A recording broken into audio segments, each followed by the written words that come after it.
কি? হুম। হুম। আগেরটা ডিলিট করেন নাই?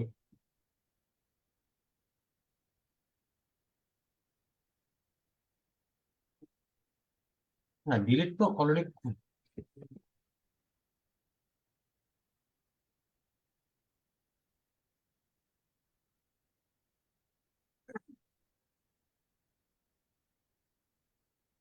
আমাকে লিঙ্কটা একটু পাঠাই দিও।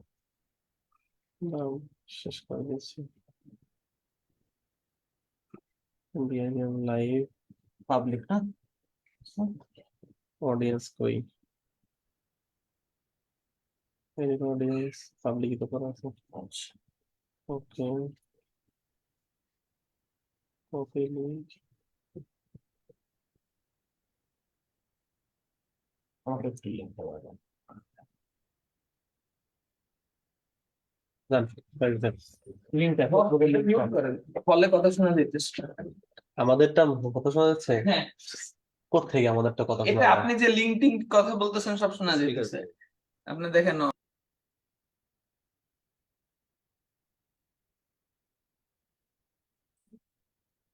Assalamu alaikum and good afternoon, everybody. I'm pleased to welcome you all to Reform Seminar titled Dangers and Opportunities in International Trade Gravity. Reform is the research networking arm of Bangladesh Institute of Governance and Management. The objective of Reform is to form and develop an international standard research platform with Bangladeshi and international scholars and researchers at its center. It covers different research disciplines and domains such as public policy, economics, biology, physics, healthcare informatics, mathematics within itself, and thus promotes interdisciplinary research, teaching, learning, and finally the dissemination of knowledge acquired by investigation or research. Reform has so far organized 10 webinars featuring distinguished scholars from home and abroad, and arranged training courses in data science and informatics as well. What's special about today's seminar is that it is the first seminar happening in a hybrid mode. We have in-house faculties and guests, and we also have a pool of participants joining online. The event is graced by the presence of Dr. Mohammad Tariq, Director BIGM, Dr. Sultan Ahmed, Associate Director BIGM, and we also have our honorable speaker, Dr. Afzal Hussain, Tenure Track Professor, University of Michigan at Dearborn. I'm Tasbih Tassim Ahmed, Research Associate, BIGM, your host for today. At this turn, I would like to introduce you with our distinguished speaker, Dr. Afzal Hussain. Dr. Afzal Hussain earned an MBA degree from California State University East Bay with a specialization in transnational trade. He also earned a PhD in computer engineering from Syracuse University and joined University of Michigan at Dearborn as a tenure track professor. His doctoral research centered around the analytics of high-performance process architectures. He also holds a Bachelor of Science degree in Electrical and Electronics Engineering from BUET. Dr. Hussain serves in the technical committee of several scholarly conferences and journal papers. His current research interests include transnational semiconductor manufacturing, computer architecture, trade gravity, global warming, and total factor productivity. Before starting the presentation, I would like to do some housekeeping. Please keep your cell phones in silent mode, and to the audience who have joined online, please mute your microphone during the presentation. There will be a Q&A session at the end of the presentation, and you are requested to note your question down and ask during the Q&A. So Dr. Afzal, on behalf of BIGM and Reform, I would like to thank you for your presence today. We highly value your multidisciplinary scholarship in engineering and economics, and it's a pleasure for us to host you today. The floor is yours now. You're requested to commence the presentation. Thank you, sir.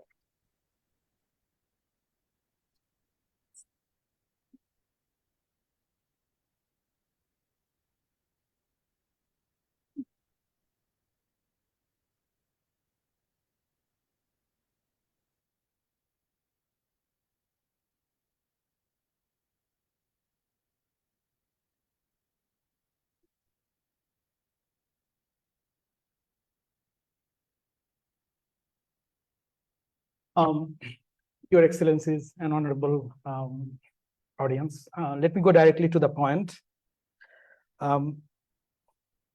I try to be as accurate as possible from my own. There is one small correction. I am not actively affiliated with University of Michigan, Dearborn, to respect my former colleagues.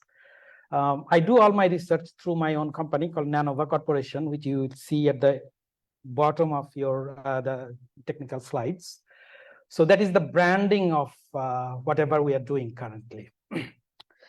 We have 3 very active and bleeding edge research.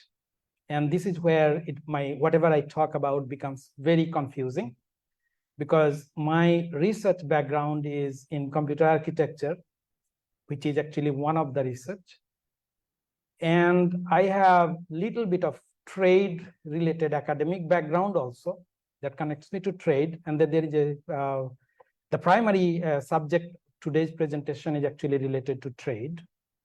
And there is a very latest research which is on global warming. So today's presentation is actually on a hybrid topic.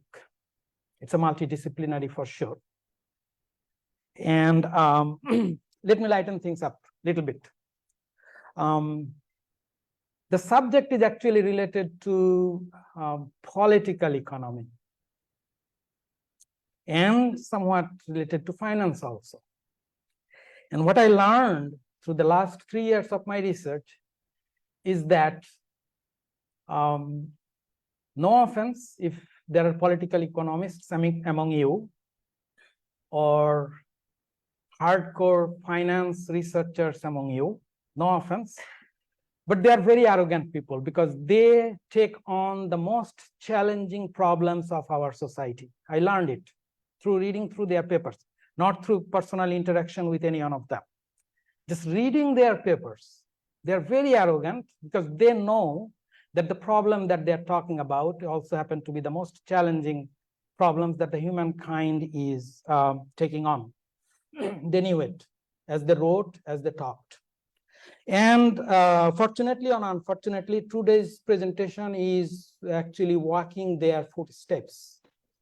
So this is the burden I have. I have the soft and open underbelly. You can kick it and I will fall. I'm acknowledging it because a computer engineer is talking in the area of finance and economy. But at the same time, these are some of the most challenging problems that humankind is addressing as of this moment. Let's talk about the presentation outline. I have the global migration deluge is the primary subject, and I am going to present an analytical model for it. It's a very challenging problem. If you have any idea about this thing, it's a very challenging problem.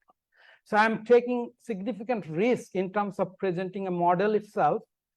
But I would like to thank my friend, Dr. Sultan Ahmed. He invited me to this presentation and I undertook this particular challenge. It's thanks to him. If he had not called me to speak on a topic, I would not have gone to. Then I will gradually take you to certain solutions to some of the most significant problems. But once again, I warn you that there are 3 parallel topics in this thing. It can be very confusing. So either you have to ask me in terms of computer architecture, or you have to ask me in terms of trade, or you have to ask me in terms of the very little global warming in here, but that is also something going on hidden underneath. But that is what is going on. So trade gravity, even though this is the title of today's presentation, is actually not my topic today. Because if it was, I would be just, I'm not the person to talk about it. But I need to give some hint to you what we are talking about so that your attention is drawn into that. What you see here is actually an old art. I believe this has been going on since the late 50s, or in fact, the first one is 1954.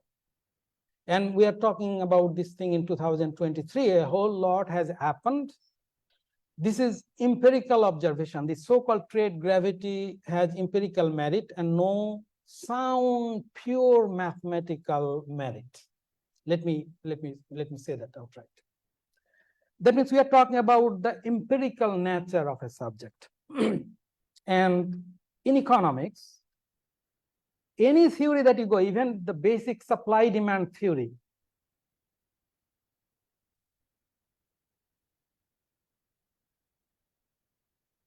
you know that it can be challenged. You probably have heard about the Giffen goods that breaks the basic supply demand, the relationships. So they will be able to bring counter example of anything.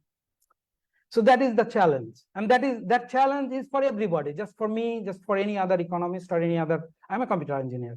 But anybody who talks about this thing, you can bring another formula, just exact opposite of it and challenge it. So how the Western economic system works, this is essentially the cause of the trade gravity. It's a very interesting thing. Look at the names in here. Adam Smith. By the way, just a few months ago, I was driving through Scotland. And at that time, even a few months ago, I did not know that the Adam Smith was born in Scotland. How ignorant I am. I was looking at all these towers. If you have seen the old towers in the Scottish countrysides, you cannot miss it. I was so much ignorant at the time. I was thinking, oh my God, this countryside, such a beautiful tower. It does represent somebody's progress, either in monetary terms or finance terms or in economic terms or in scholarly terms, whatever it is. Somebody has achieved something towering in the past. That's what this whole thing is. Look at the second name, the John Maynard Keynes, the man who addressed the so-called these 20s and 30s, all these financial turmoils, in the US and through the world. Mundell, Phelps, and I could go on and give you 1,000 names. And people would say, why only these 1,000 names? Because there are other 2,000 names. The point is that the very capable economists, whatever they thought about to solve a problem, they are the one who has created the trade gravity. So that is the challenge. Yes, there is a trade gravity, but it is not caused by an evil empire or this or that. This is caused by the brightest mind that the humankind has ever created. This takes me to these three factors, the labor, capital, and factor, simplified version of it. That creates trade gravity. And I have given you several interesting reading also. If you go and you can start with this labor, capital, factor, Hall Jones, why certain nations perform better than other nations. The global migration deluge. We could ignore it, but the reason I could not is that people are dying everywhere. Everywhere. I could tell you. They die at your border, you know it. They die at somebody else's border. They die at open sea. They die at open oceans. Then they end up in another people's border. Then they end up in another border. There also they die. Then when they enter their final destinations, they are so destitute and helpless that they die there also, just to establish themselves. So what we are talking about is a series of death fields. And people like us cannot ignore this thing. So the way people go from one country to another, and they are not just thousands, they're actually in millions. It's a multiple vector routes. That's what I want you to understand. That they just do not take a plane in one country and land in another country. They usually go through multiple routes, and in each of those routes, there are a small component of it, and they are trying to move from point A to point B. So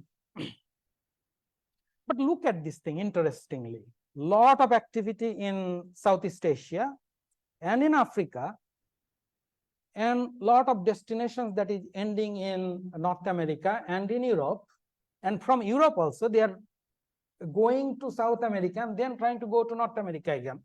So there are many dimensions of these vectors.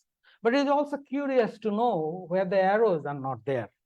Are they not present? They are present, but they are probably not a destination country, probably not. Because you would have seen the arrow ending there. But you see many countries where the arrow is not ending. But it could be a transit point.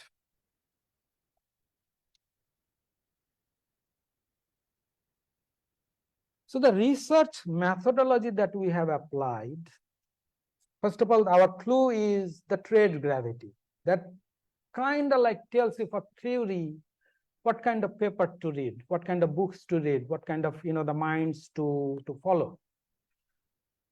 And we are applying that to migration and see if we can use the same parameter to describe migration. In fact, that is the challenge that we have undertaken. So we talked about the pull force of a destination nation.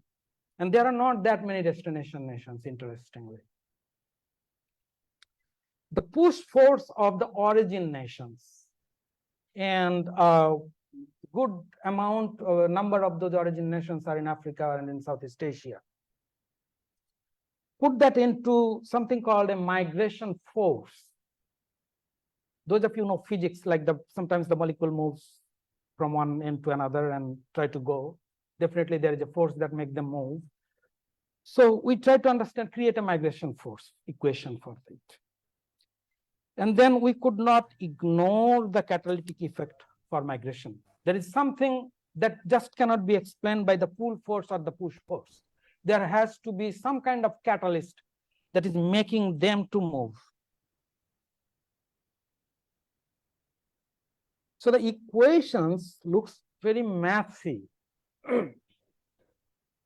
but not much. But through these equations, you will try to understand my mind, actually. Today's challenge is, if I can just convey how and what I am thinking. This is a work in progress. That means I'm not giving you the final equation or the final answers.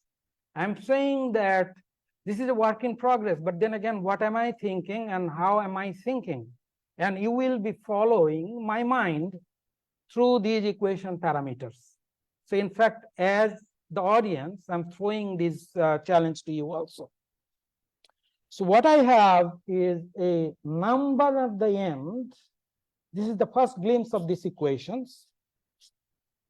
This is a number at the end. And then the TP is the transproductivity. I have detail about it at a later time. Then the catalytic effect. And then the pull force and the push force that I talked about. The pull force coming from the destinations and the push force comes from the source of the origin country. But like any other economics and finance paper, I tried to look for another form in the multiplicative form of the same equations. So kept the door open for two different type of equations. If prefer the multiplicative form of the equations, if I can make that work. If I cannot, then I will go for any other form of equations, but I will not shy away from getting the actual numbers. And then when you use them, I have given the example of Bangladesh and the United States of America. Don't feel offended. I immigrated to US from Bangladesh. So I myself is an example of this so-called the immigration arrow. Okay, and in fact, I probably am an expert on this thing because I am the one who at least traversed this kind of the migration path myself. Now, the pull force, the gravity index for a destination country, what is pulling people? Now, this first slide is nothing but the GDP percentage. Don't look for too much insight into it. The whole objective of this thing is to draw the detailed breakdown of the GDP of the nations. As much detail, you are in government, you probably can go into much detail than people like the third party observer. We don't have much detail into the numbers. We look at other publicly, the available sources, and then we also look at just, the as much lump up as we can do. But the two color thing that you see here, one is for the source industries of the same GDP, and the other is on the use side of the same GDP. So there are two different ways to look at, from the source point of view and from the destination point of view, and then the GDP of individual nations. Actually, consumption point of view. Now, the first thing that I would talk about is the gravity, but this is not the trade gravity. This is the immigration gravity. I use the same numbers to come to this. So let's talk a little bit about it. I almost use the same thing, but if you look at the gravity column and then the left three numbers, there is an overlap between them. They're not mutually exclusive. These three columns are not mutually exclusive. In fact, the two column includes part of the first column. But I still wanted to emphasize certain part of the GDP of the destination nation that attracts me. If a nation is so capable that they can force their manufactured good to other nations so easily, they must have something that characterize their, why they are so powerful, why they are so bright. And that is the reason that attracts me to go to them. And why so? So there is some overlap in these numbers, but look at the gravity number. Now, this is the immigration gravity. The very first number that I actually brought to your attention is Pakistan. No offense against any country, by the way, or no particular love or offense. I try to be as objective as possible. But that is the lowest number I see in this. And I was shocked when I did the calculation. Move to the next one, to India and Bangladesh. They're almost the same. Just row before UK and the row after UK. They're almost the same. That means as a country, these countries are almost same. And yet, a good number of immigrants passes through between these two countries. So alone, just by the pool gravity itself, you cannot explain why so many people. So this is where the other factors like the catalyst and that kind of thing comes in. Look at the USA that has the largest immigration gravity. Germany is probably the second largest. The Japan has the pool. The pool, if I could go. UK has the pool, if I could go. But see, who doesn't? The China has 1.283. That probably brings me to the what these three columns are. This is the GDP number multiplied by the per capita number and the per hour number. So at the individual human level, you have to be attractive to me. When I come to your country, I'm just an individual. Your individual has to be a role model for me. And that role model shows up in these numbers.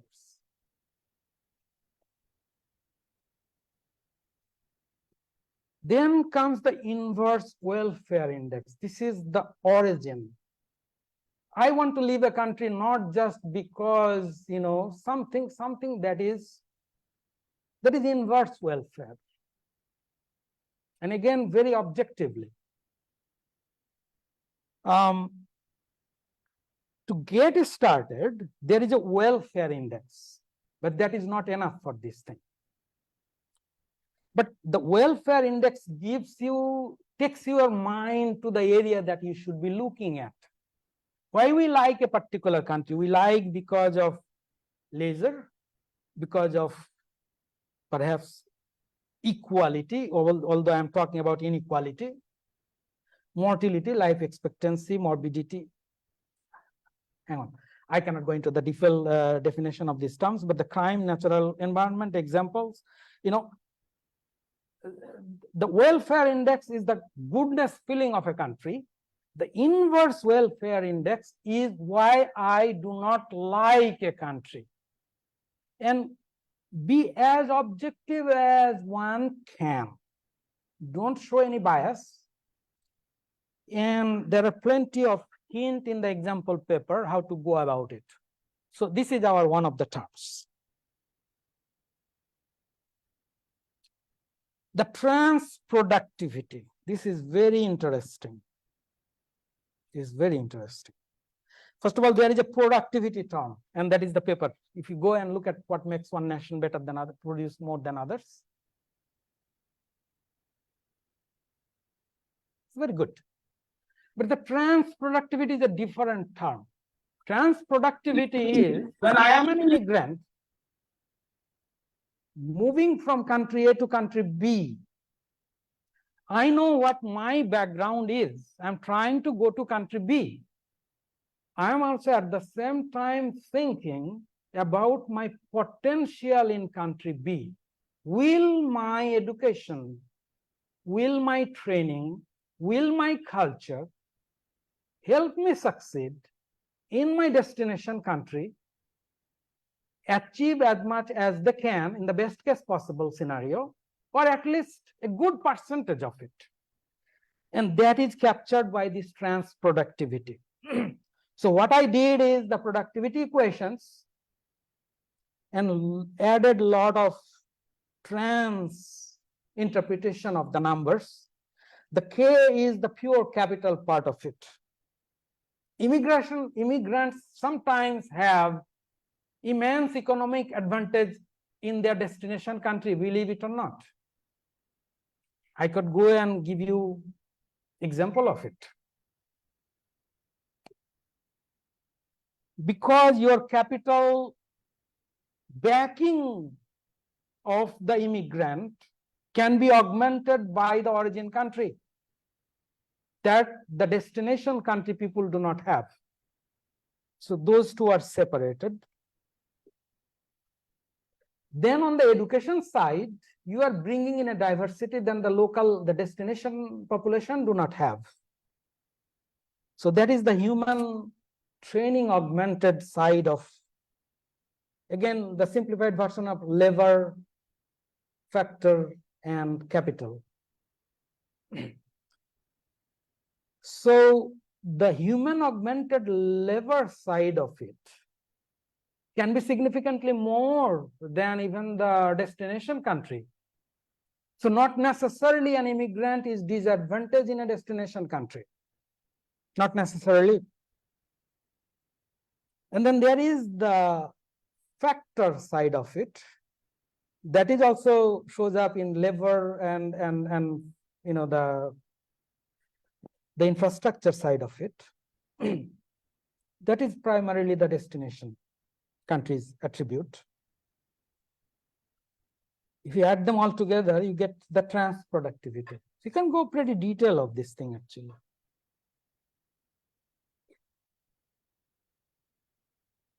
Now the catalytic effects between two end countries. This is quite interesting. Just because there is an opportunity,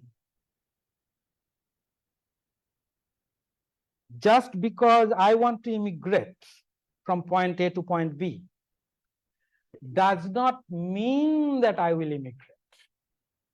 Think of it as a river that has a dam.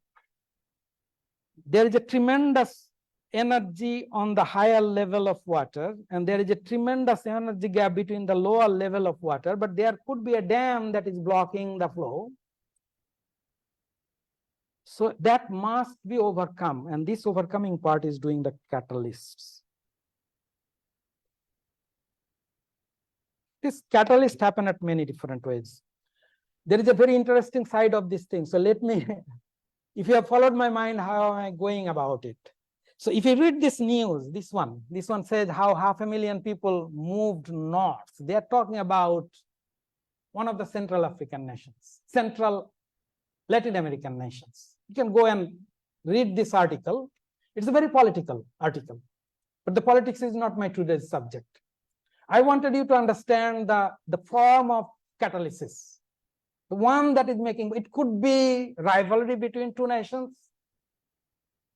It could be someone suddenly got into the certain kind of political power and one think that if we do things this way, it will help them. So maybe they will helping you actually to get out of your own country. Maybe they will making it harder for you to leave your own country. Maybe someone has created a business out of it that you can get the immigrant to your country, they will bring certain money and then create a reverse force so that you're kicking them out, either you die or you live. So they flee your country out of fear. A lot of things going on underneath. A lot of, all these things that goes into this catalytic effect between two countries. And the first two are my struggle to get into these. The first three lines is trying to reach a different type of equation forms. These are on analytical efforts, but these are the examples. And the last line is a direct one of the direct examples. What can happen? So this is the migration model summary. At the end, we are looking at a number. And you can work through the units. I've already given you the example of, we're talking about the GDP per capita per hour. So that is the fundamental unit, GDP per capita per hour. And then we are then breaking down these smaller internal components with a lot of constants in between where things need to be explained.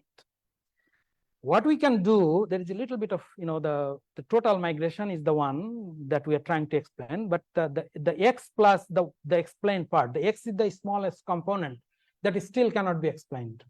So there is a room for it. But we do now believe that the trade gravity definitely leads to migration, a bulk of it, probably almost all of it, but there is a minor component of it that cannot be explained. So this is the current status. And it is possible to go into the now DGAR detail, basically bring you the whole series of numbers and tables and graphs. That is now possible. Let's move to the next one, because I have a very interesting presentation, and I have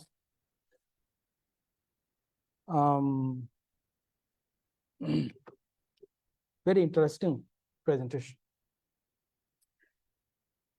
Is there a solution? Missing a question mark. Good. We're only talking about the problems. How do we solve it? So let's look at it, how a nation is defined. We have the same academic background, hopefully. I was educated in this country, my high school and primary schools. One thing we learned is that you define a nation through its people, land borders, and sovereignty. That's how we define a nation. That means that's all you have in a nation. The people, the land boundary,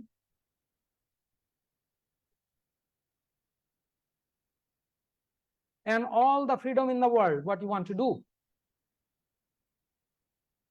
Then you have these movements of labor, capital, and factor with many different barriers and complexities and secrecy also. That means the freedom that the nations have is also the same freedom. Oh, you see, the domestic is inside this. This is Australia, of course, but the domestic, and it shows because there is an ocean around it, and everything else is foreign. That's how we define a nation. And then every nation is kind of like internal payments with budget balance or foreign payments with foreign trade balance. And these days, most people will understand, because it's like balancing your own checkbook. It's not a very, it's at the national level, they're just balancing their checkbook, writing checks, getting revenue, and writing checks. That's all. You do it with your foreign currency, and you do it with your internal currency. So then we said that let's look for an inverse macro and microeconomic model, because the gravity is a big number. If we can do just 1/by of that big number, by definition, I get a small number. In fact, the bigger the gravity, then I get a smaller the number. So that is the clue. That is the number one clue. There comes the paraverse. Now, to understand the paraverse, it's a very complex concept. That's why I end up giving these two references, that there is tremendous amount of background information. So if you read that, you will understand the rest of my presentation even without going through the rest of the presentation. So you could almost leave now and read those two documents. You will have 90% of what I want to say. 90%, not 100. So the Paraverse is a connected trade infrastructure. Connected. You can have trade infrastructure, no problem. But this globally connected trade infrastructure, unless someone is secretly doing, you do not know. Publicly, you do not know about it. We do not know about it. Publicly, they are not saying that we have, because that would be a collusion. If you just say that publicly we are doing such and such thing, and we are only doing this thing, it would create some kind of international, the conflict immediately. But then again, if that is what needs to be done to solve a global problem for the entire mankind, then this is an academic pursuit. You want to know what it is. So my presentation today is academic pursuit from the point of view that let's open our mind and see all possibilities. So these are all connected points of the world, globally uniform site structure. So there is a uniform nature of each of these. The moment you go to one site to another, you will see basically they look the same. You will be able to use your same identity. You will be able to use your same bank account, as though you are traveling within one single, this fictitious country. So the Paraverse is essentially, if you connect, move through these dots, do not go anywhere else, just move through these dots, you will feel like you are in the same country, as though you are dealing with just one single culture, one single work ethics, one single, the law, set of law, one single everything. Once again, don't feel offended if you see your own country name or something. This is just academic, pursuit. One world currency. For the first time ever, we are saying that one world currency is possible. And I have given an explanation for it. If you read the two background documents, there is plenty of information in it. Then a globally spanning supercomputing data center. Why supercomputing? Because we're talking about tremendous amount of global data. So some of the banking concept that we are talking about also cannot be done without a supercomputer, and globally distributed supercomputer. And the system benefits from global competency matrix and scalability at minimal cost. With this system, of course, I am claiming that we are able to reverse the economic model, whatever that economic, the macroeconomic and the microeconomic model that we know from the existing, the trade paradigm and the paradigm of the way the nations work. This essentially turns upside down. You have to go into the detail of do the macroeconomic model. And I will show you actually to some extent where it is happening. Globally uniform site structure, so that you will feel at home between these points. My friend is probably paying attention. The Dholera is in Western India. I believe it's called Dholera. Bangladesh, this Dhol meaning lot of water. The river water, when you have a lot of rain, a lot of water flows. This place is currently a lot of water. And I'm showing what can be done there. But this is a good example. See what it is? It has this airport. It has this port and the sea interface facility. It has a lot of recreational facilities. In fact, I have recommended Disney World right there. And I am actively recommending it. Believe it or not, as of now. It's a very beautiful place. Lot of residential areas, lot of industrial service areas, very good, well-connected metro type of connection facilities, well-developed river systems and water systems, it can be done. It can be done very easily. And the good example is Netherlands, how they have built their nations. You can build a beautiful, beautiful place in that place. Next to Metamoine, you know where Metamoine is. The reason I picked this one is there is a concept of dense. Essentially, you build tall buildings. Now, these are all, these either rice fields during the winter time or water during the monsoon season. I am saying, think in terms of rivers, come closer to the rivers and build very protected, tall, high-rise cities. And this is a very good example for it. Very good example for it. And do a lot of water management in these rivers. This is a bit old. If I was doing or having this done today, I would say show some dams to show the water at various levels. But I did not know at that time, a few months ago. You will see the airport, because that's how I want people to remember. It's a paraverse. People can travel between sites. We'll see a river port right here. And the same thing, a lot of industrial manufacturing, or depending on each site. This one is in Madison, Virginia. International agricultural trade is one of the things that I talk about when I talk about that place. A lot of global agricultural trade research facilities and some of the support facilities, and people would be traveling. That means there would be leaving, the service areas very well.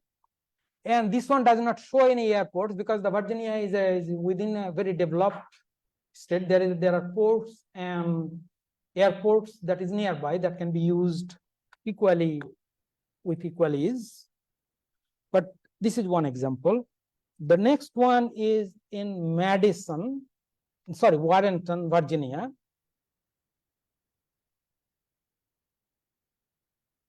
Lot of semiconductor and biomedical research is targeted for that area. As though I am talking as though these things are happening or happened. No. This is to give you the models in example, with examples, how things can be done, what can be done, and why. You can ask the question, why there and why not in another place? Because certain place has certain advantages. Remember this global competency matrix? Even though this facility could be here in Warrenton, Virginia, you could be in the next slide in Nachol. You know where Nachol is, now that I have showed you the map. With equal ease, you could be working with that facility. It will not affect you. Remember, the whole point is to solve the immigration problem. This brings me to the so-called concept of in situ. People do not move in paraverse actually, unless the job needs you to move, or you voluntarily prefer to move, but not for earning, not for transproductivity. I'm glad that I have given you the terms now, or not for catalysis of certain kind of event. Because that will, by the time you build the system, the contracts will protect you. So all these immigration catalytic effects, all these transproductivity, all these movements of capitals, the factors and the labor, everything is naturally addressed. You move because you want to. You move because of leisure. You move because of vacation. You move because of better opportunity, but not because of anti-welfare index, not because someone is pushing you out, not because something is drawing you. We're trying to build a system that is better than anything else we know, including the United States of America. So this takes me to the currency, a lot of currency going on. And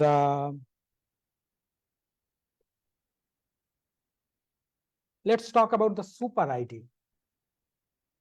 When you are moving between sites, that means you have an identity that must, by the definition of Paraverse, supersede a national ID, because it is the Paraverse exists over the existing nations, the boundaries. And I assume that they have all agreed. The governments have signed contracts. I just want you to understand and get to the core of the concepts. 2x is the name of the currency, and 2x nest is the currency network.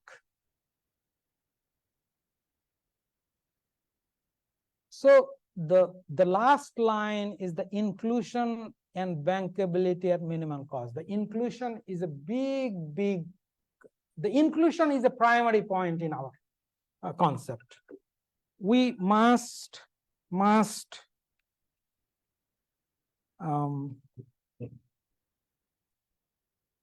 include everybody, and that is where the in situ makes it possible. I have gone into the detail of this thing in personal conversations, that when we go into the location when a person was born, and probably first the childhood or the early education, the elementary schools, the first high school, that kind of thing, that is where it is much easier to count each and every individual.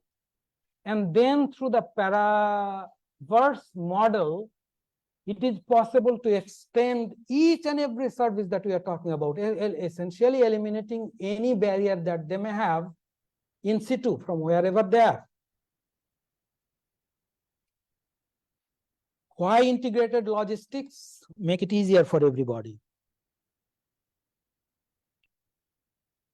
Here with a fictitious example, I have shown that why the cost of manufacturing and the productivity will improve for everybody. Now there are there is no magic why I picked them, but they solved some fundamental problem. I'll tell you. The Mundell is the first, I believe, added the foreign currency aspect of it. I'm not going to play an economics expert here. I will just show you the next. They have contributed something. They are all Nobel laureate. You can read about them. The investment in stability is a big problem. Ambedkar, I take as a benchmark for inclusion, as a role model for inclusion. He had a lot of ideas on inclusions, and his life is dedicated to inclusions. So I thought he would be a good example of talking about inclusions. But then again, he talked about the problem of the currency itself, and the currency is a big part of it. He talked about women and the rights of all segment of population. So you can read him. He's a book by himself. Then Phelps, most people do not understand Phelps. Most people don't, and this is where you need to pay attention. The Phelps is not very trivial to understand. To understand Phelps, you have to live and prosper in a place such as Silicon Valley. I had the privilege to live a good part. In fact, my almost all the productive part of my life was spent in Silicon Valley. What happened when you build the most sophisticated economic and financial and trading systems, if you do not have entrepreneurs, nothing works. Trust me, nothing works. You can build the best possible car. You still need a driver who will drive it. You see the point here? That is the entrepreneur. You can build the entire Paraverse, but if you did not have entrepreneur, nothing will work. Everything that I am talking about, at the end of the day, you need entrepreneurs. Now, Phelps gives you the entrepreneurial magic, how to make them the entrepreneurs work. The currency optimality paradox. We are talking about one currency, yet we know that the currency works well by regions. A currency works very well in one particular region and does not work in another region. It simply does not work. We know that. There are a lot of economic theory behind it. So we are challenged with this currency optimality paradox, but at the same time challenged with having just one currency. Now the two background documents that I gave available at nanova.com. Please, if you are going to read it as soon as you can, because sometimes the documents move. But the background is there. The mobility paradox. Even if you want to move capital, labor, and factor, the current national boundaries, the way the nation works, would not let you do it. But without the mobility, you cannot grow this baby into this kind of, who is just rising on a ladder in his professional life or something. So there is a paradox indeed. And that paradox must be solved. And the Paraverse solves that paradox. This shows with the optimally robust region. Let me talk about what exactly, give a good example of it. The natural Paraverse example that I gave has a very interesting river land combination. It does represent certain set of people, even though it looks like they're all Bengalis and the Bangladeshis, they talk the same language, this, that, but their background is slightly controlled by the land and the river system. So that is a good example of a region, but then again, it's divided by nation's boundary. If I'm running out of time, you can warn me, please. But let's move on. So you will face it as you think about the implementation. Now the currency that we are talking about is a basket of currency. Now this concept is slightly few months old. We made some advancement. So it is also an active canonical currency. That means this active canonical idea behind this currency is novel, new. You will only think that you hear active canonical currency in this context. What it means is that the currency is not just a it's an application, it's a secure, protected application that is runs it's a real-time application that runs 24/7. That's what it means. Now this concept is brand new, and it is like one of the this extends the fundamental currency knowledge that humankind knows. You are looking at one of the fine advancement of human currency thinking in here in this diagram. This is also novel. In fact, one of our claim. Let me claim it, because this is so fascinating. If you go there, you know anything about the currency, you will know that there is this so-called impossible trinity concept of it. It's very hard to have a stable currency. You can stable this, you can make stable, they stabilize this, you can stabilize that, you can stabilize that, but you cannot stabilize all the required components. We said, let's break it down into multiple currencies and give the job of each of the goals to each of these currencies. So we came up with something called a currency ladder. To describe currency ladder, and if you are in my close friend circle, you probably have seen me giving example of a place called Pamukkale in Turkey. If you have seen it, there is this ladder of, the very white marble, the water pool. And that's very warm, pleasant water, by the way. You would love to swim there almost, feel like. And then we use the example of bath, but let me see, this is a very interesting side. So one is for control. This is done at the Paraverse level. And then one is for capital market, making people easy to invest, feel comfortable about it. One is for flexible exchange rates. They're all three different currency working simultaneously.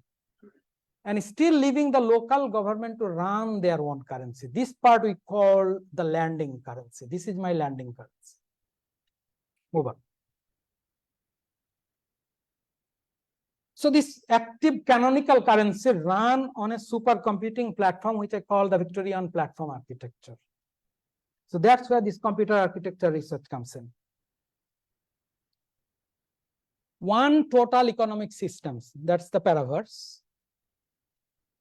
In conclusion, so we started with a brief introduction to trade gravity. Then we came up with the analytical model for global migration. We talked about the inverse macroeconomic model. We introduced the Paraverse concept to you. We talked about one global currency ladder, trade payment, maybe the starting point for one world currency. Improved and tangible definitions of inclusions and justice. The justice in terms of economic terms, by the way. This is a very, it's a concept done by Phelps. Economic, I am giving credit to Phelps, but the economists probably know about, other economists probably know about it. There is economic definitions of justice, and the promoting NEOM as the Paraverse world headquarters. NEOM. That's where it becomes even further interesting. Acknowledgements, let me name the names. My friend Lee Hood-Capps invited me to a World Trade Conference. If he did not invite me there, I would not have started doing any of these things. So the triggering call, it was a phone call made by my friend. Bonnie Sukofi is also another friend. They're both Virginians. Sania Dukic, Vania Borovic, and Mirna Emad Ahmed helped me draw some initial diagram on some of the, they are very complex, the concept. In order to explain, I needed a lot of different diagrams at times. Some of the trade-related diagrams, the designs, the architectural, the site design were done by Jenny Lenta. She's a very bright architect, by the way. I have so much positive thing to talk about her. And then if there was no Upwork, I would not have been able to do some of the graphics. And the Wall Street Journal had been productive very much during the last 3 or 4 years. Before that, but I can testify for the last 3 or 4 years. Moving, and my final thanks to Dr. Sultan Ahmed, whose name is not here, but if he did not ask me, I would not have done today's presentation. Yes. Thank you. Shall I move there?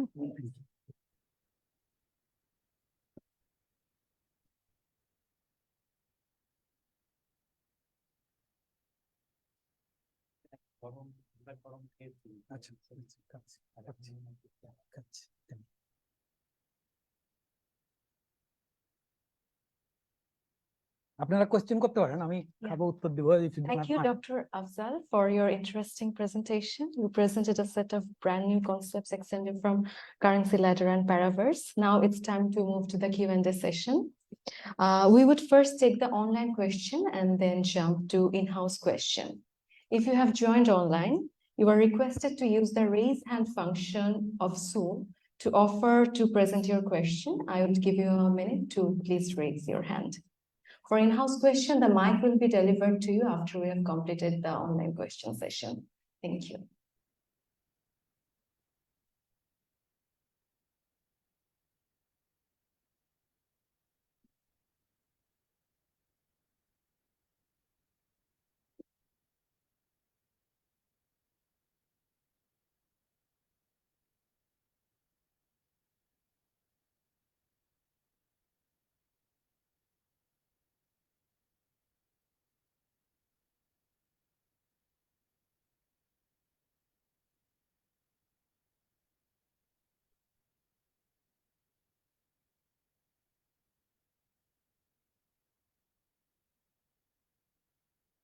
Okay, let's start.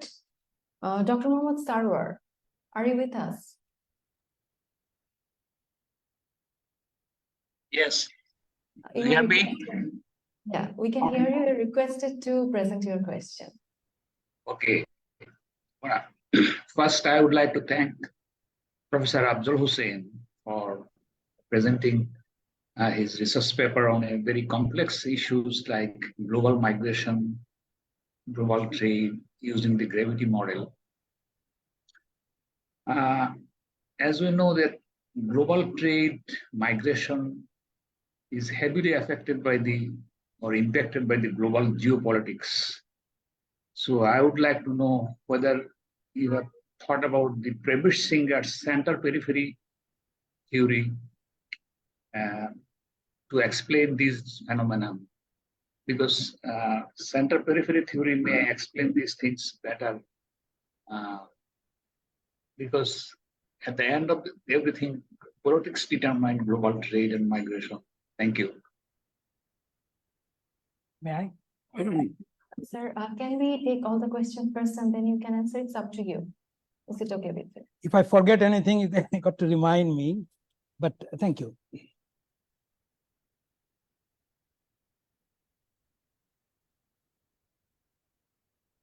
Okay.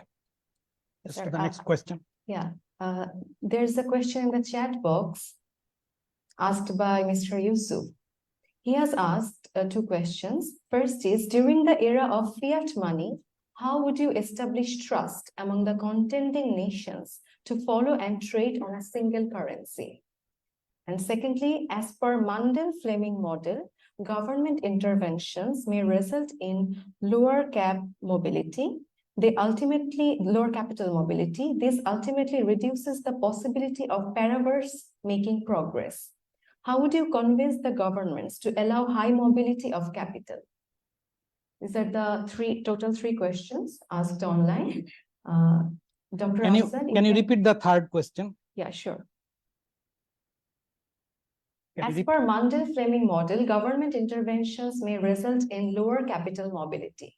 This ultimately reduces the possibility of paraverse making progress. How would you convince the governments to allow high mobility of capital? Thank you. Thank you.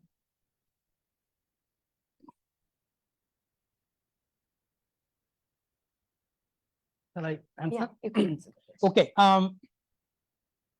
The geopolitics of migration. It was actually included in my presentation of the thing that we have considered very much. It is in the catalytic effect. There is also a reference. If you read the reference, that will give you one of the interesting example of geopolitical interference or catalytic effect on migration. So the way we addressed it, yes, it is considered. It is part of this so-called catalytic interference. And it is one of the reasons that we moved from a single source to destination to the concept of multiple paths, and then again breaking down the multiple paths into individual vector components to address and look at each and every individual border to account that effect in the form of catalytic effect. So that is the answer to that question. So yes, and it is in fact in significant detail.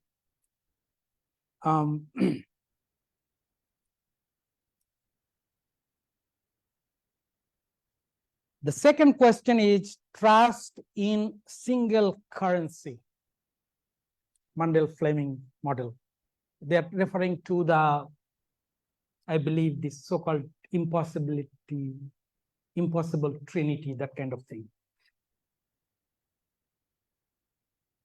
So interesting thing is that when we started talking about the so-called single world currency, then we moved to the concept of currency ladder. So this is exactly, this thing has driven us toward that direction. So that, yes, we have considered this problem and we have addressed it also. So when we came to the currency ladder concept, then we quickly discovered that the design is actually universal. meaning there is no need for two different design of currency ladder. If you just think about just one single currency ladder well enough, that will work for each and every country of the world, and likely they will all like it. It's a long claim, but let's go and investigate this thing further. What is in a currency ladder? Currency ladder, let's say there are, I'm not good in memory, so don't, let's say there are 150 countries in the world. Or let's say there are 150 countries in the world interested in this thing. That means this ladder will have 150 different landing currency. Remember, I broke the impossible trinity into 3 triangles when I just talked about the currency ladder. So there will be 150 landing currency, not these are the state currency of that land, landing currency. And there will be 150 of these 3 breakdown of these triangles. Then there will be 150 state currencies. So state currency is not going away. They're there. But good thing to notice about these things, there are only 150 countries. There are not 300 countries in this world. So once you design this so-called currency ladder and pay attention to each and every detail of the intricacies of these 150 different countries, what they want in their currency, then we are already talking about customization for each and every country. Once you customize your ladder for each and every country, that is the design of the ladder itself. We are talking about the universal design of ladder. So yes, we have, and that is our approach.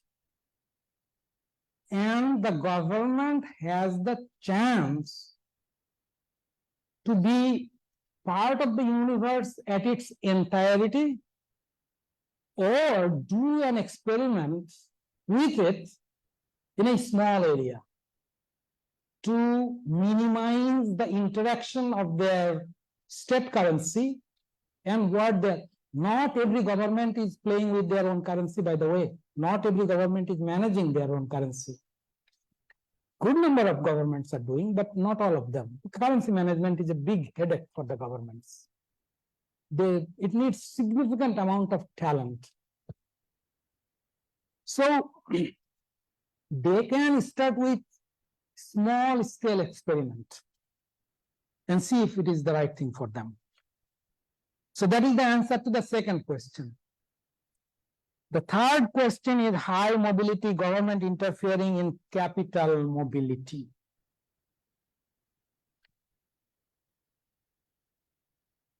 The trust in single currency and the capital mobility is also the same thing. The government interfere with capital mobility because they have their own plan. They're probably funding their projects or the government projects in one way.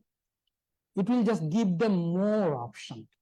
The moment you tell them that you do not have to expose your whole country, you can just allocate one area and see what it does to your existing system. Then if you like it, commit more. If you do not like it, stop it. There is actually a sunset clause. There is, of course, the contract goes behind this thing. So negotiate a good contract in the sunset clause. Because the people would be coming to your nation with significant investment capital. So they want certain protection. So negotiate a good thing, minimize your interactions. But then again, capital mobility is only one part. The very government does not have access to factor mobility. So you give up a little bit of capital mobility, flexibility, you gain through the factor mobility, again, additional factor mobility, which you do not have. chances are you will be playing on either less factor mobility and more capital mobility, meaning you can print your any money, or you have more factor mobility. You can understand what I'm talking about. You are probably there is a trade-off between factor mobility and capital mobility.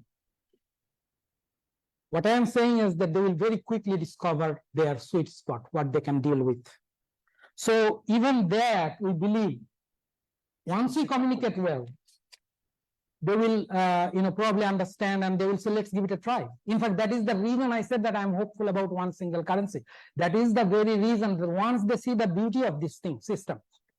Now it goes back to the contractual foundations. It's all at will contract. That means you read your contract. One thing I learned very quickly in my life, that you need to sign contract document, not memorandum of understanding, not wishy-washy documents that we sign that says at the end that, oh yeah, if things work out well, we'll stay with it. Sign committing contractual documents, make it obligatory. If they say that we will allow factor movement to your country, then you commit that you are open to capital mobility also, and reduce it to a small geographic region that you can handle. Commit to negotiate a good sunset clause in it, negotiate a good, the start clause in it. Say that we try this thing only for 30 years, only for 40 years, only for 10 years, only for 5 years. You will get different, the result if you go for less versus more. So that answers that one. So I have answered all three of these questions. Sir, can I Thank move you. to the in-house question? Now moving on to the in-house Q&A. For in-house question, the mic will be delivered to you if you raise hand or indicate. We will first take all the questions and then our honorable speaker is requested to answer the question. Dr. Hussain, you can come over to the computer in case you want to use any slides. Okay, thank you.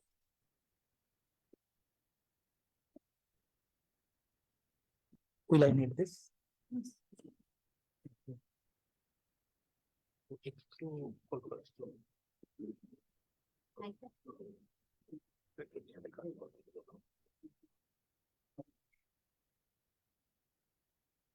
So thank you for your thought-provoking presentation. I am Wardaruhin Brishti and working here as a research associate.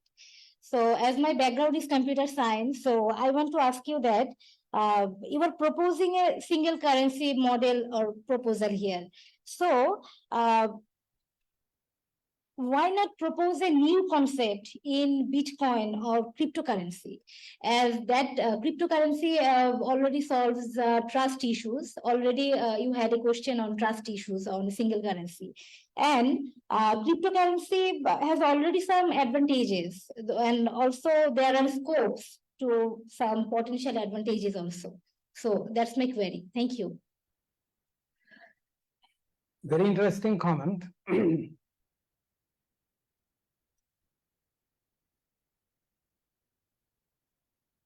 I'm not going to take this platform to challenge cryptocurrency.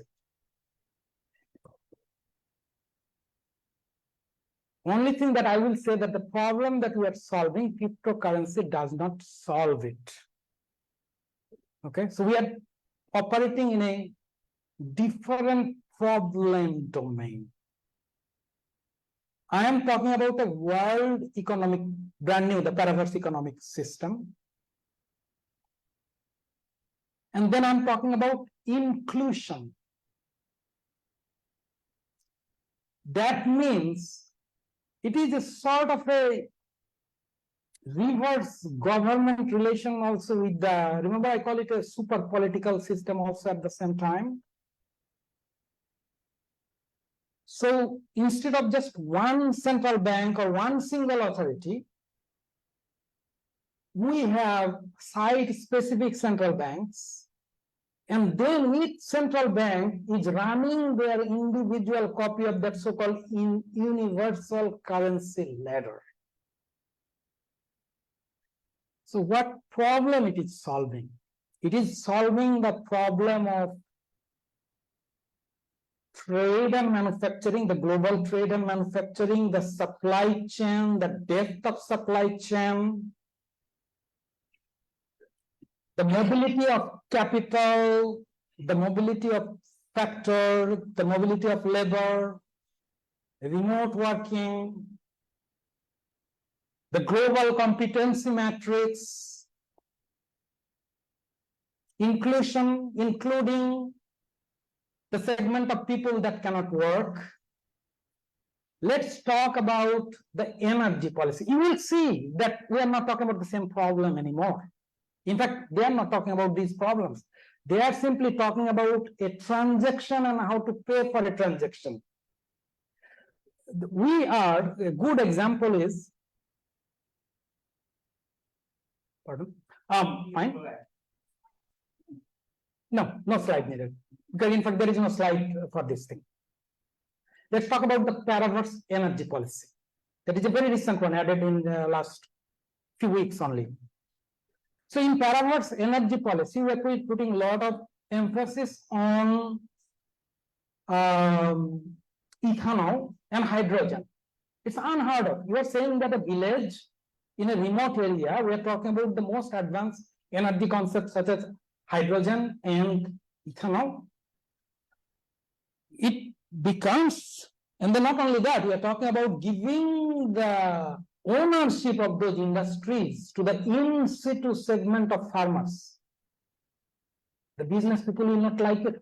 This, how come you are talking about the so-called new industries and then the ownership and the actual the equity of the industries you are recommending for the farmers? Because they are the one, if you look at the hydrogen and the so-called ethanol, these are all actually farm products. And the farmers are the best for, we are talking about the fundamental energy policy. We are talking about the energy from sun. We are talking about the converting that to ethanol and hydrogen. And they would love to do it. And how do you enforce this so-called in situ concept to it? And then how do you make the entire thing work? And then we are not talking about just the energy itself. We are using energy for certain things. We definitely would be using that energy to run the factories, the cars, the other, the lights and houses and heating the homes and all these kind of things. So there are whole other industries. We did not say that the farmers will own them. We only said the farmers will get into this so-called the energy, the hydrogen and the ethanol side of it. These are the type of problem that, it's a totally unrelated, so orthogonal subject. Does it make sense? You can go and get into the detail of it, and in order to make this so-called thousands of the central banks, I need distributed supercomputers. We need distributed supercomputers. আপনি এখানে কি ব্যাংকের address দিছেন? Thank you, Professor, for your presentation today. I am Nasim Ahmed, working here as an associate professor. Actually, from your presentation, I am very much confused about all of the issues you have brought today. These are all technical as well as conceptual issues, and from my particular experience, I am very confused about where to start and how to start to clear my minds.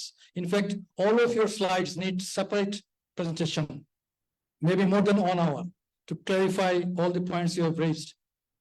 Because I will ask my queries from my practitioner perspective, because I had the opportunity to work as a commercial counselor at Bangladesh in a Bangladesh Foreign Mission, as well as in the Ministry of Expatriates Welfare and Overseas Employment, because you have brought the issues of international trade as well as migration, and you try to relate with these trade gravity with migration and the international trade. And I have failed to understand how does trade gravity leads to migration. Would you please shed your light on the experience of Bangladesh and particularly South Asia, how trade gravity is leading to migration? And second thing is that I'm still not clear, what do you mean by trade gravity? Under your title, you have brought so many issues, and I didn't understand what are the linkages of these issues with the trade gravity and the migration. Thank you so much. There is no offense, please, sir. This is for my confusing mind that I wanted to make clear. Thank you, Thank you sir. so much. Thank you. In fact, thank you for asking this question.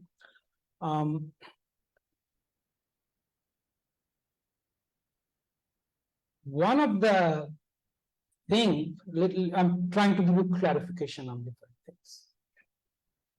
There are 3 parallel tracks of this research.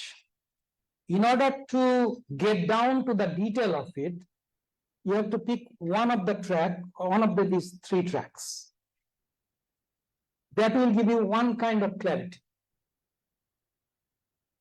So one track is clearly the computer architecture track, which is actually not part of today's presentation. It never had been. I have never presented this architecture yet.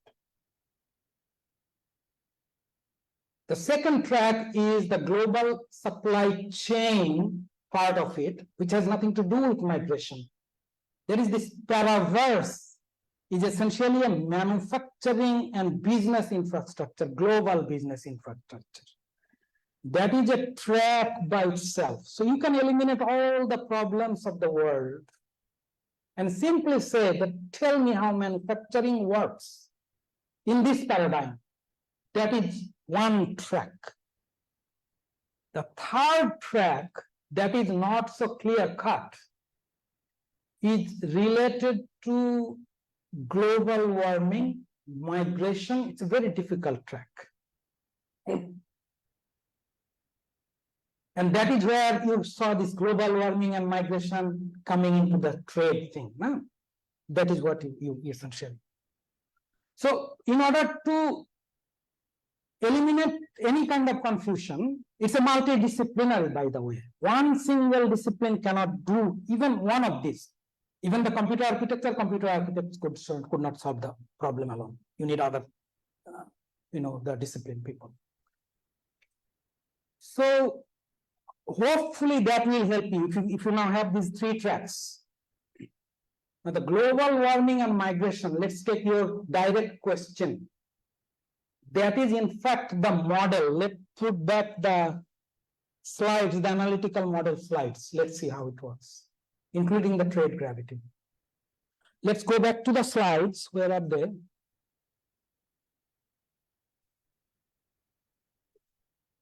Or I can probably answer your. Okay.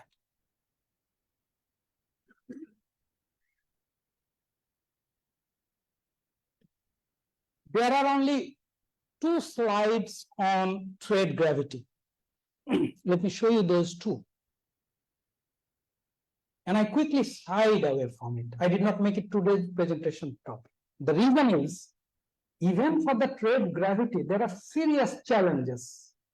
Remember I said that the economists and the people who work on currency and finance, they can be very arrogant. You will have tons of fun if you read their papers. They're the brightest minds. I have never read papers that in this country at the current socio-political situation, there will be tons of lawsuits. But I am reading their paper in a different generations and enjoying it, how they talked about and written about their colleagues in journal papers. And if some of the references you'll find is those 2, you will see that. So even this theory, the so-called trade gravity, they don't agree. There is no 100% agreement. When you move to the next one, this one goes into even a detail and breaks down into labor capital and factor. And in their own terms, there are detail in these terms. And I've given you the references, actually they're right there.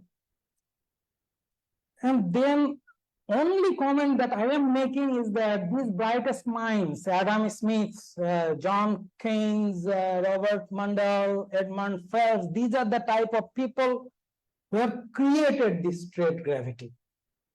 They are the one who has given the so-called competitive advantage to certain nations.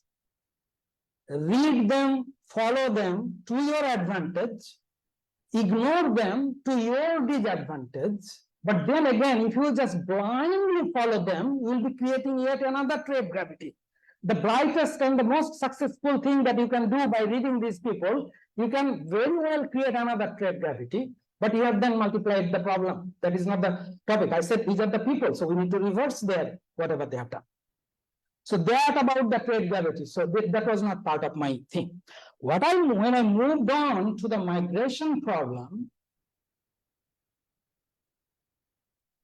I quickly said that I want to explain each one of these variables through the same parameter that you use to describe trade gravity.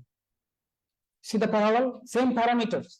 I did not say that, let's say you have seen a quadratic equation, they all look the same. The same, whatever, they look the same. But the details are not the same. You can apply them here and then apply them there. I said that let's take the same set of variables, take the trade and the GDP and the productivity and the wellness index. These are all trade and economics and the well-being. Basically, these are all economics related elementary parameters. Let's go to the elements of it.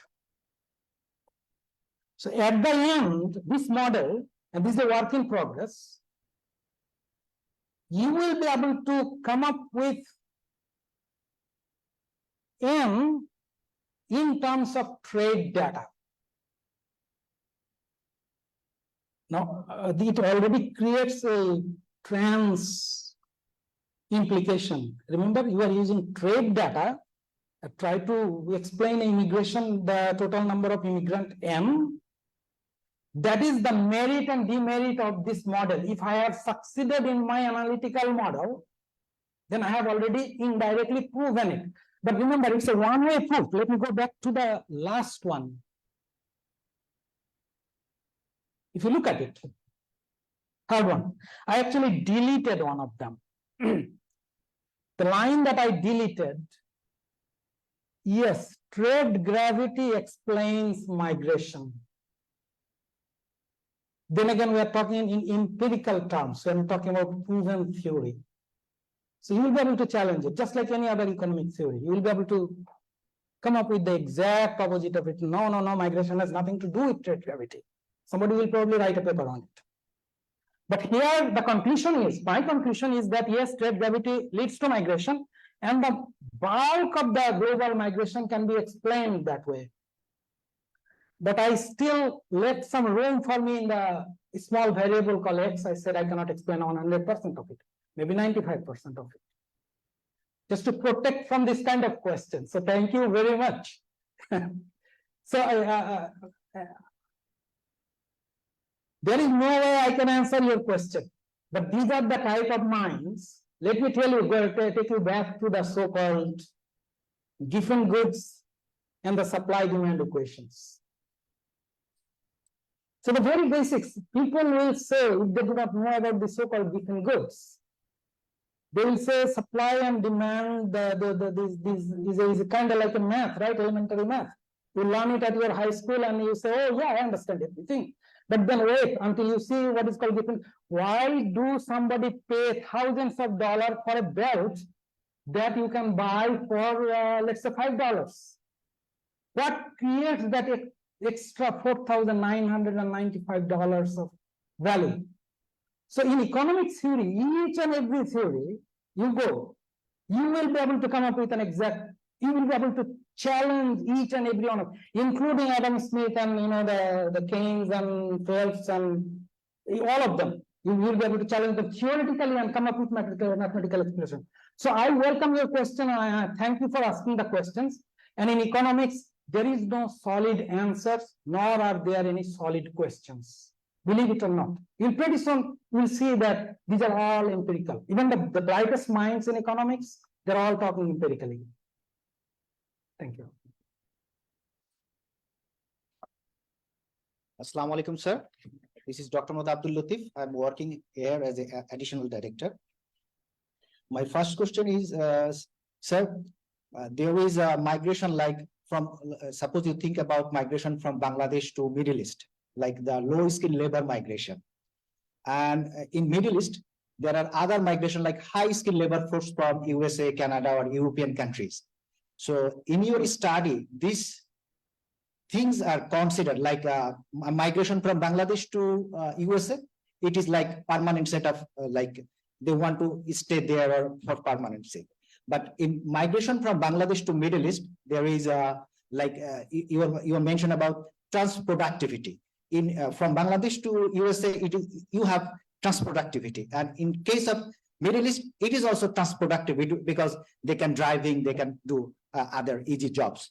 So in your study, these things are considered like this type of migration. Like I want to mention two types of migration. One is temporary for use the transproductivity. Another is transproductivity and permanency. So in your study, these things are considered or not.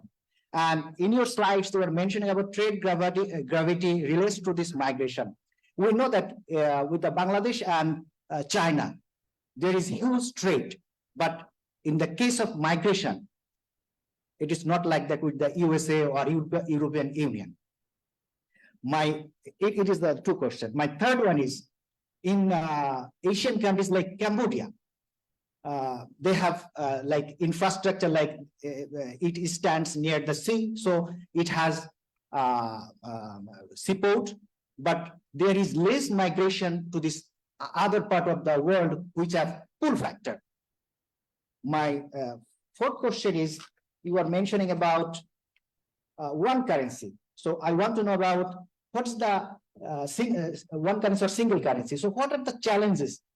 What do you think about if you want to go for single currency, what challenges we will face? My final one is your last concluding slides. There is mention about NEOM will be the headquarter. Is it the NEOM that is the city in Saudi Arabia near to the Red Sea? It is like that the Mohammed bin Salman is want to build the city and it is going on. Is this or not? Thank you, sir.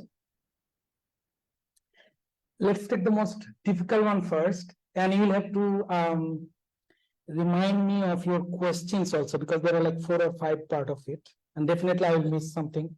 So let's address the difficult one first. I think that will kind of your interest, and it was also my interest. Remember, inclusion is part of the primary objective. So one thing that forced us into thinking that even in the migration model, are we missing certain segment of population? So you have assumed that, pardon my language, like an educated person is migrated from Bangladesh to US, for example. That is one segment. But think of a person who was never educated. And does this same model still apply? Then I have answered your question, and it does. So take, for example, the Middle East is an important destination from Southeast Asia. They actually terminate there. So in our model, what we did is the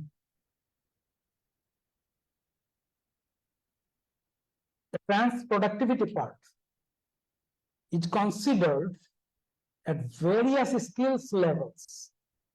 So remember the year of schooling in the actual trans-productivity, so it will show up as a 0, that part. So what attracts then a totally uneducated person to go to Middle East? Why do they sell all of their land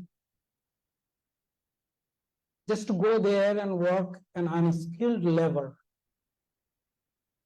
Definitely, they think that with my 0 year of schooling, the amount of money that I am earning here, I will be able to earn some more.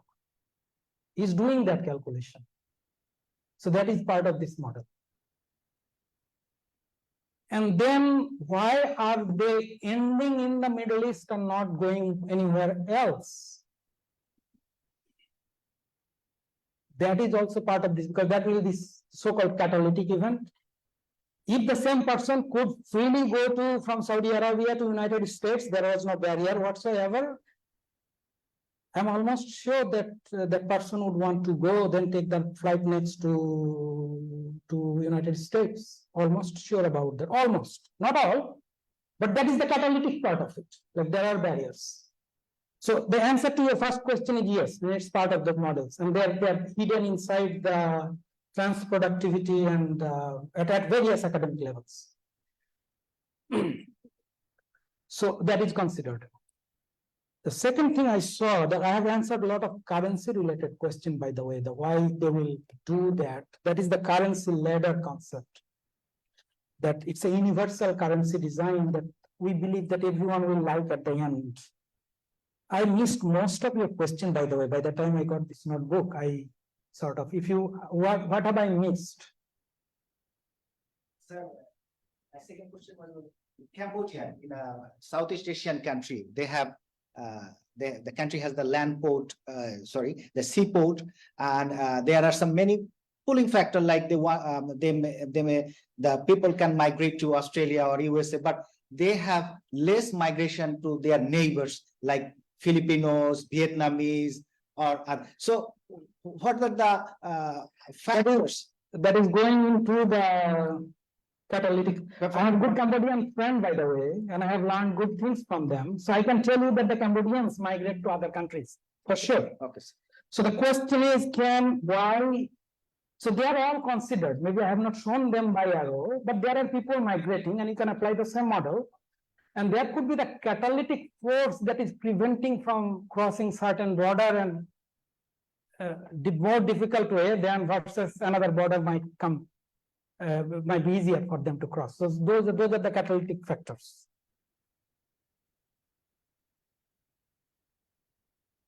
Another question was why there is a lot of trade between Bangladesh and China, but people are not migrating to China. I given them quantitative answer.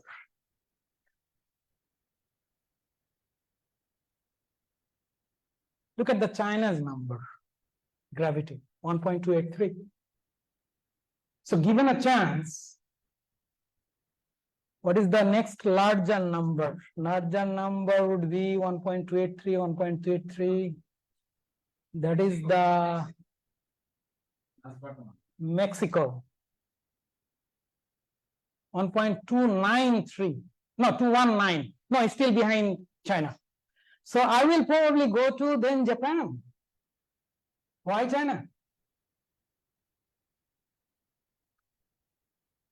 So you can see this model itself is a work in progress, by the way. This is only to guide the, I wish I was a professor, but I'm hoping that some researcher will take a serious look and say, let me dig into the detail of these numbers. And they could come up with a different number. Okay. So the China's biggest draw is this: when you divide by the total number of people, it really.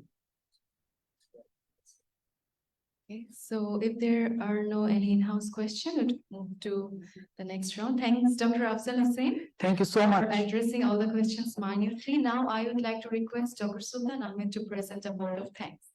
Sir, you're requested to present it from your chair.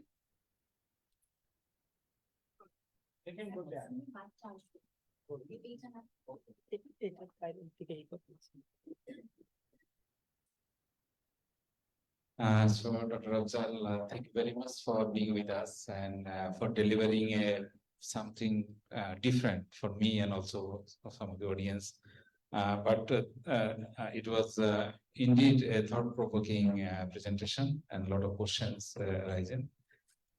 So again, thank you very much for your time and also visiting BIGM, and I wish you will spare some of your time in future if you have some develop this thing. And again, also energy and carbon crisis the globe is now facing, and there will be some solution as I learned from you. So I will also request you to at some point in time when you visit Bangladesh again, if you have some time and to present some of your very thoughtful presentation here at BIGM, we will be very much thankful. I also thank Dr. Mohammad Tariq and Dr. BIGM for being with us, and our BIGM faculty and colleagues for your great attention, and also those who participated from online and ask question, and make it lively. So I thank all of you. I wish all the best. Thank you so much. Oh, Olivato? Let me tell you, actually, thank goes to Dr. Sultan, and you will see this thing sometime in the future where I acknowledge or thank. Dr. Sultan asked me to give a presentation, and I had, remember, there are free parallel tracks of my research. I could give a presentation in any one of it.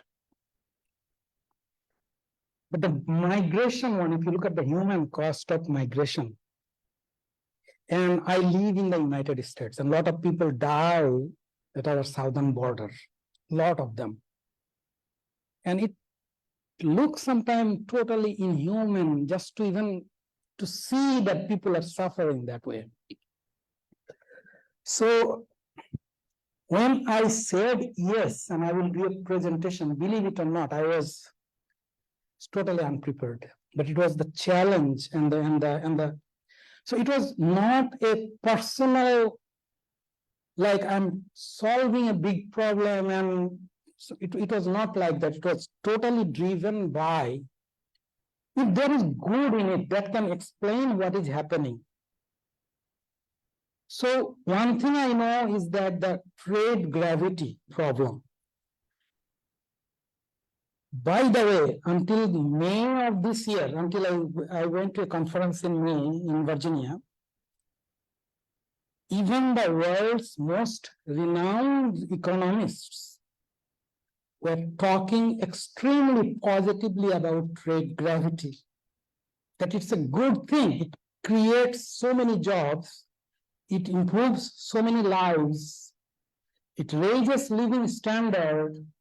What can be wrong? So the conference started as a positive note on trade gravity. And I came out with saying that everything that I see in trade gravity, I don't like anything of it. Because that is the reason these people are looking for better life and better, that is why they are coming this way. So this so-called seeing trade gravity as a problem by itself is brand new. It's this 2023 since May, I believe. So I took the problem, got started in the analytical model. I was very happy when I was building that model, but it happened in Dhaka in last few days.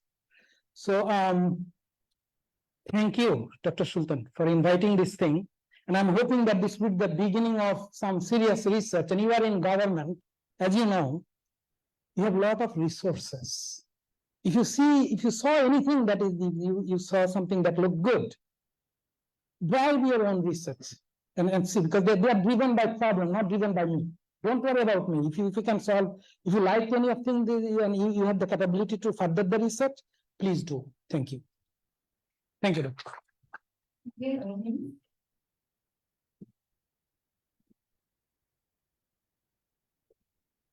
Dear audience, we have reached the end of today's seminar. Thank you for joining.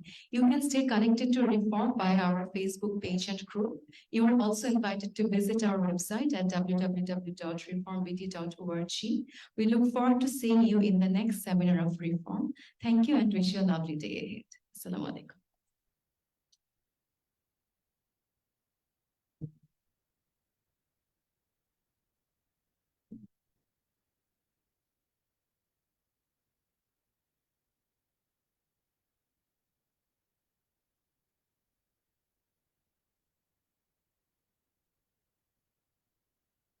Thank you so much. And one question I did not answer is that I would love to, get engaged again and talk to you just like this. Thank you. Thank you so much.